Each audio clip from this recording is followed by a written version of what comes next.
భానుమతి పెట్టిన రౌడీలు ఎలాగైనా సరే పాపని ఎత్తుకుపోవాలని చెప్పి బుజ్జి ఉన్న రూమ్‌లోకి వస్తూ ఉంటారు. ఇంతలో అక్కడ ఉన్న పాపని చూసి ఈ పాపే కదా! త్వరగా తీసుకొని వెళ్ళిపోదాం పద అని చెప్పేసైతే అనుకుంటూ పాపని ఎత్తుకొని బయటికి వెళ్ళిపోతూ ఉంటారు. ఇంతలో అక్కడ ఉన్న కేశవకి ఎంతకీ నిద్ర పట్టకపోవటంతో బయటికి వచ్చి అటు ఇటు తిరుగుతూ ఉంటాడు. ఇంతలో అక్కడ ఉన్న గేటుని చూసి ఒక్కసారిగా షాక్ అయిపోతూ ఉంటాడు. అదేంటి నేను పడుకునే ముందు ఈ గేటుని క్లోజ్ చేసే ఉంచాను కదా! ఈ గేట్‌ని ఇంట్లో ఉన్న వాళ్ళు తీశారా? లేదంటే ఎవరైనా బయట నుండి లోపలికి వచ్చారా? అని చెప్పేసైతే అనుకుంటూ ఆలోచిస్తూ ఉంటాడు.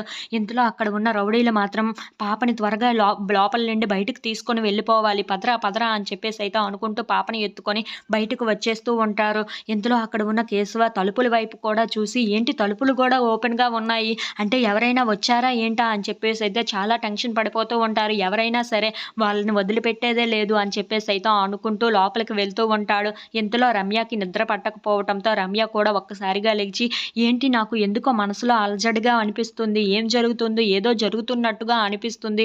ఎందుకు అని చెప్పేసైతే అనుకుంటూ ఉంటుంది. ఇంతలో భానుమతి మాత్రం పాపని ఎప్పుడు బయటికి తీసుకొని వస్తారా అని చెప్పేసైతే ఎదురు చూస్తూ ఉంటుంది. వీళ్ళేంటి చెప్పిన పని కన్నా ఇంకా లేట్ చేస్తున్నారు. ఎంత బేరం తీసుకొని వస్తే అంత మంచిది అని చెప్పేసైతే అనుకుంటూ ఉంటుంది. If you like this video please like, share and subscribe.